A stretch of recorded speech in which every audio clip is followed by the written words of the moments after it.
set up a global project management office, because most of the organization they suddenly decide that though we run the project, but we don't have a central mechanism to control all the projects. So we want to set up. So there are a lot of challenges when you're setting up a global project management office.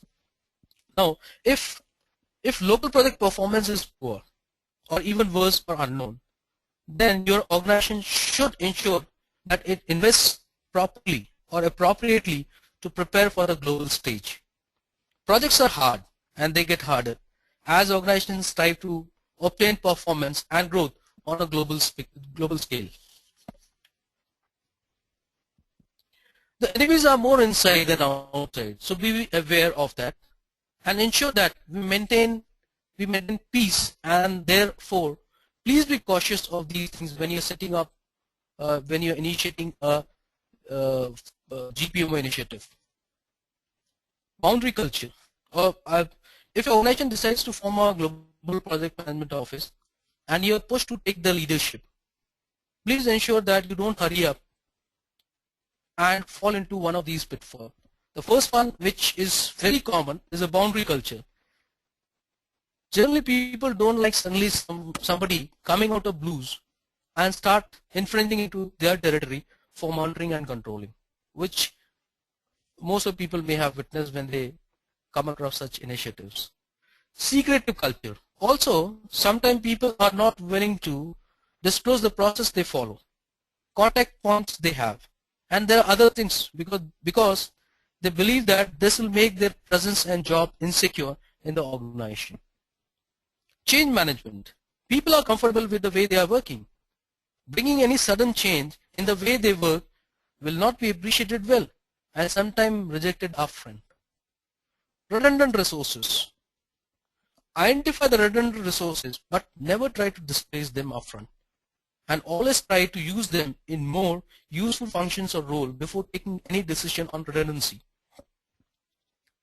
And last, sustenance is the key. Every new initiative, if not sustained, would surely vanish within few days of implementation.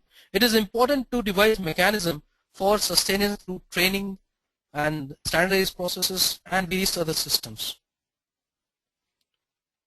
Planning during planning, remember the discipline and the patience required for implementing is not so easy. Do it through a mandate and follow it.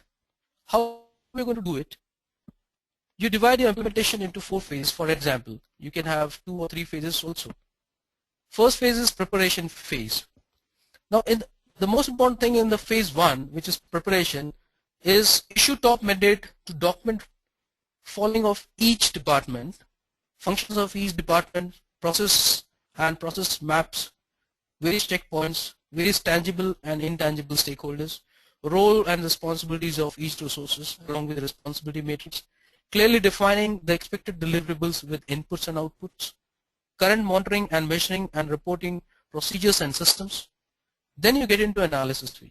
Once you collect these documents or these processes, get into analysis phase, analyze and integrate each department into overall organization structure. Though it is already there, but you need to redefine it again. Evaluating the usefulness and credibility of each monitoring, measuring and reporting system vis-a-vis deliverables and organizational objectives. Creating better and meaningful monitoring, measuring and reporting system, process and templates. You can reuse what was existing or you can reinvent if you find something needs to be put there.